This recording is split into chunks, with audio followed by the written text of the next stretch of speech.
आज आखिरी बार देख लो, कल ये कट जाएगा। और इसी तरह के बहुत हज़ारों पे 100 की संख्या 200-300 की संख्या में ऑलरेडी कट चुके हैं।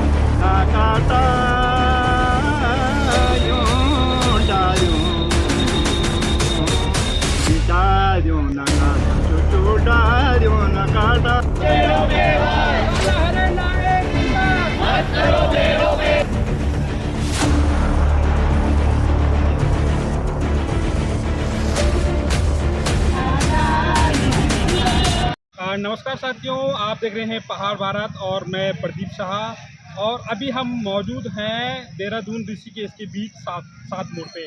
और आप लगातार देख रहे होंगे कि यहाँ पर जो ये प्रस्तावित फोर लेन का जो यहाँ पर कार्य चल रहा है और यहाँ पर वनों की कटाई चल रही है। तो आज आप देख सकते हैं कि आज यहाँ पर पूरा प्रदेश हरेला पर्व मना रहा है। और यहाँ पर आज जितने भी हमारे ये जो वृक्ष प्रेमी, पर्यावरण प्रेमी यहाँ पर पहुँचे हैं, वो वृक्षों को ना काटने की मांग कर रहे हैं। और यहाँ पर आज एक रूप से मैं कैमरामैन को कहूँगा कि आप दिखाने का प्रयास करें कि कहीं ना कहीं आज यहाँ पर हरेला जो पर्व है एक काले दिवस के रूप में मनाया जा रहा है।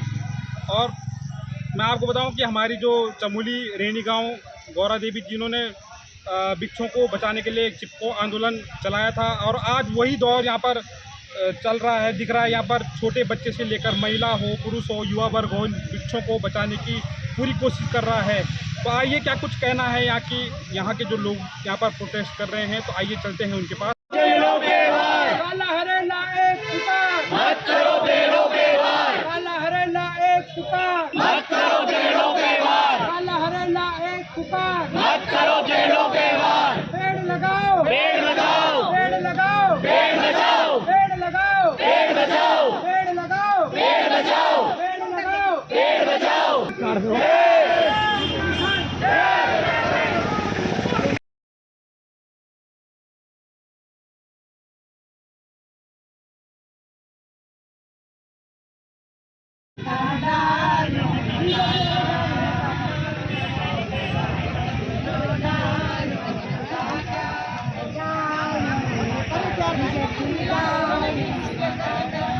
जितने भी हमें पीले हरे पेड़ हैं वो सब कटेंगे।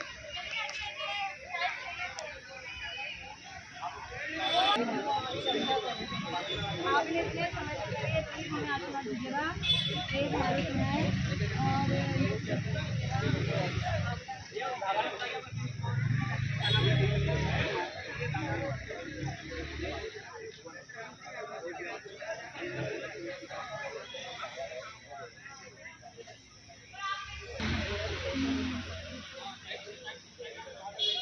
तो आप हमें देख के रुके और आपने हमारी बात सुननी चाहिए।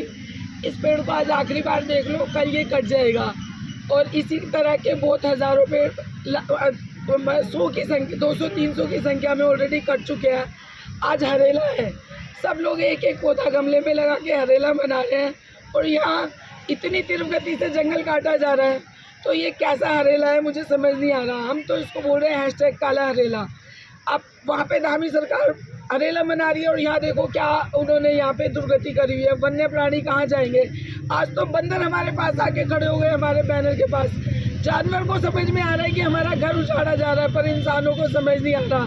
तो जो पहाड़ी लोग ये नारा देते हैं, जल जंगल जमीन पहाड़ी, जब पहाड़ी नहीं बचेंगे तो पहाड़ी कैसे कहलाएंगे? ज़मीन ही नहीं बचेगी तो कौन सी ज़मीन पे ज़मीन के लिए लड़ेंगे? और जंगल ही नहीं बचेंगे तो ये नारा कहाँ से देंगे, कहाँ से सांस लेंगे? और 7 मोड़ को सीधा करने की बात है तो पहाड़ का मीनिंग ही है मोड़। तो सारे मोड़ सीधे कर देंगे, पहाड़ खत्म हो जाएंगे। तो खत्म कर दो। हम तो सर बहुत ही लाचार लोग हैं, हम कुछ चुनिंदा मुट्ठी भर लोग हैं।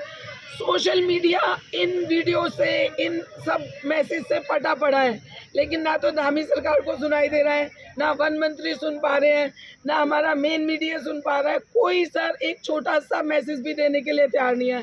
इंटरनेशनल लोग इस पर बात करने लगे हैं। हमारे कुछ फ्रेंड्स हैं जो इंटरनेशनल बाहर रहते हैं, उन्होंने हमारे वीडियोस देखे सोशल मीडिया पे और वो इस बारे में बात कर रहे हैं कि ये नहीं करना चाहिए। हम जब भी इंडिया जाते हैं, एयरपोर्ट से जब हम ऋषिकेश से, देहरादून से ऋषिकेश जाते हैं, तो ये रास्ता इतना सुखदायी है, हमें जानवर देखने के लिए मिलते हैं। वो लोग बोल रहे हैं हम यहाँ फॉरेस्ट लगा रहे हैं और आपके पास इतना सुंदर फॉरेस्ट है उसे काट रहे हो बिना किसी कारण के। डिमांड हमारी डिमांड ये है कि इसको रोका जाए, हमारे ये पेड़ ना काटे जाए, कोई और रास्ता निकाला जाए। अगर उनको ये सड़क भी बनानी है, फ्लाईओवर बना दिया जाए, जो वो कर सकते हैं पेड़ों को बचा के करें।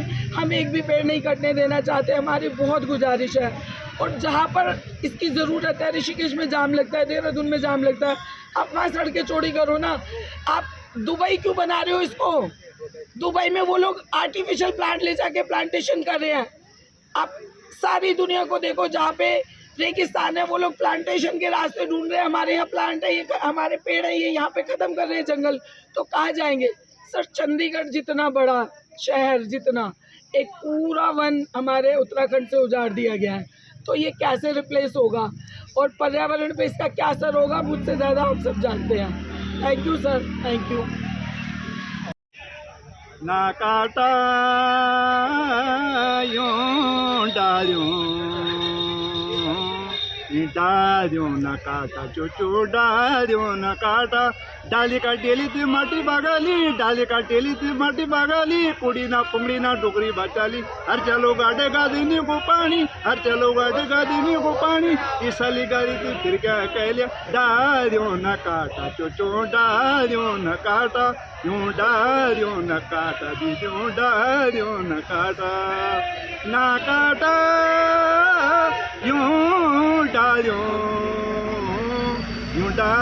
न काटा चोचो डालियों न काटा।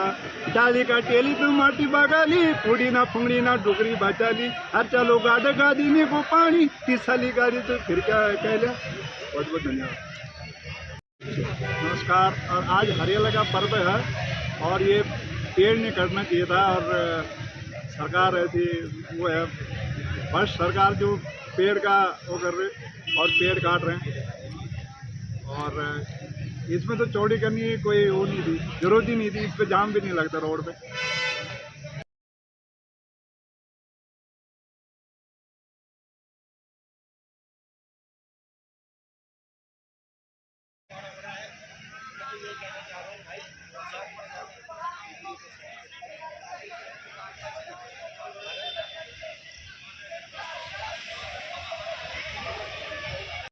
मेरा नाम दीपा नेगी है और मैं घुमारी वाला से हूँ। आज दोस्तों जैसे आप लोग देख सकते हैं, उत्तराखंड में जितने भी जंगल हैं आज की डेट में वो धीरे धीरे ख़त्म होते जा रहे हैं। क्या हमारे उत्तराखंड के परिवहन मंत्री को पता नहीं है कि हाँ रोड किस साइड से कैसे जाती है? यहाँ जैसे कि 7 मोड़ में हम लोग देख पा रहे हैं। सर एक बार थोड़ा सा घुमाइए, पूरा जंगल दिखाइए इनको कि हाँ इन्होंने कितने बड़े बड़े और पुराने पेड़ को इतना बड़ा और इतना हैवी होने में क्या सालों नहीं लगे होंगे? हमसे 10 गुना एज होगी हमारी। आज अगर हम 30 साल के तो 500 साल पुराने पेड़ होंगे। क्या वो हमें ये पेड़ ला के दे सकते हैं? अगर पेड़ जब एक उत्तराखंड में टूरिज़्म जितना भी आता है वो हमारे जितना भी टूरिज़्म है वो हमारे जंगलों, हमारी नदियों की वजह से है। और जंगल और नदियाँ एक दूसरे पे निर्भर करती है, क्योंकि जंगल होंगे तो वर्षा होगी। अगर बारिश ही नहीं होगी तो यहाँ पर रेगिस्तान देखने कोई नहीं आएगा, कोई नहीं आने वाला। यहाँ पर कुछ नहीं बचेगा, भारत गंजा होने वाला है। आप ये समझिए, ये भारत का न्यूरॉन सिस्टम है। अब हम भारत के न्यूरॉन सिस्टम को ख़त्म कर देते हैं तो यहाँ पे कुछ नहीं बचेगा। यहाँ पे सिर्फ रेगिस्तान बचेगा, रेत बचेगी। रेगिस्तान भी पहले हज़ारों साल पहले हरा भरा हुआ करता था, धीरे धीरे करते करते आप देख सकते हो क्या हालात हो चुके हैं वहाँ पे। 47-50 के टेम्परेचर में वहाँ पे लोग रह रहे हैं। ऋषिकेश में AC की ज़रूरत नहीं पड़ रही है आज की डेट में। क्यों नहीं पड़ रही है? क्योंकि वेदर ही इतना चेंज हो चुका है। लेकिन अब लास्ट के मैंने 5 साल से खुद ऑब्जर्व किया है कि मसूरी का टेम्परेचर और चक्राता का टेम्परेचर जो बहुत ज़्यादा ठंडा हुआ करता था कि हाँ भाई हम मई जून में जा करके जैकेट स्वेटर पहनते थे, वो आज की डेट में पूरे तरीके से चेंज हो चुका है। वो हम वहाँ पे बिना टी-शर्ट के भी ऐसे घूम रहे हैं, आधे कपड़ों में लोग घूम रहे हैं। रीज़न क्या है? Climate change. क्लाइमेट चेंज की पूरी तरीके से बात होनी ज़रूरी है। और क्लाइमेट चेंज का कारण हम इंसानी लोग हैं, हमारे उत्तराखंड के परिवहन हैं और हर एक छोटे से छोटे और बड़े से बड़ा व्यक्ति क्लाइमेट चेंज का कारण है। क्योंकि क्लाइमेट चेंज के होने से ही हमारे ऊपर विपत्तियाँ, बाढ़ जैसी जो प्राकृतिक हम बोलते हैं ना, बाढ़ कभी प्राकृतिक नहीं होती है। एक होता है कि हाँ हमने नदियों का रास्ता रोका, अब यहाँ पे पानी का अगर हम रास्ता रोक देंगे, ये सारा पानी का रास्ता है, आप ये समझे, ये मिट्टी पानी सोखेगी। अब यहाँ पे 4 लेन बन जाएगा तो क्या ये मिट्टी पानी सोखने लायक रहेगी? धीरे धीरे वो 4 लेन और बढ़ेगा और बढ़ेगा, धीरे धीरे यहाँ पे कॉम्प्लेक्स बनेंगे। क्या हम चाहेंगे कि पूरा जंगल का जंगल साफ हो जाए? 4000 पेड़ कटने का मतलब होता है PM50 AQI का कम होना। PM50 AQI जब कम होगा ना, तो आप ये समझो एक गांव के कम से कम 50 लोग मरेंगे। 4000 पेड़ कटने का मतलब है आप एक दिन में 50 लोगों को मार रहे हो। अब आप लोग इसके साथ में, इसके अगेंस्ट में हो। क्या ये प्रोजेक्ट इतना ज़रूरी है कि हाँ इसके बिना हमारा काम नहीं चल रहा है? चलना पड़ेगा क्योंकि ज़रूरी है। मैं चाहूँगी कि हमारे उत्तराखंड पर अगर उनको बिल्कुल भी इस प्रोजेक्ट के बारे में नहीं पता तो यहाँ पे आकर के लोगों से बात करी जाए। That's it. मुझे सिर्फ इतना चाहिए कि आज की डेट में आकर के जो परिवहन मंत्री है वो भी आए और जो उत्तराखंड के वन मिनिस्टर है उनको भी आकर के यहाँ पे देखना चाहिए कि क्या सच में इतना ज़रूरी है या सिर्फ उनको अपनी जेब में भरने से मतलब है। That's it. ठीक है, धन्यवाद। जो पूरा यूपी से और हर जगह से लोग आते हैं, जो ये हरियाली के वास्ते आते हैं, नेचुरल ऑक्सीजन के वास्ते। और सबसे बड़ी बात, आज इंसान अपने स्वार्थ के वास्ते कई कुछ कर रहा है। तो आप ये लोग सोचिए कि जो जानवर पल रहे, जिसके जानवर के बच्चे पल रहे, छोटे छोटे बच्चे पल रहे, वो कहाँ जाएंगे? आज तो तुम अपने वास्ते कई कुछ करने जा रहे, वो बच्चों का, वो भविष्य, वो जो जानवरों का, उनका कैसा होना? वाहिगुरु जी का खालसा, वाहिगुरु जी की फतेह।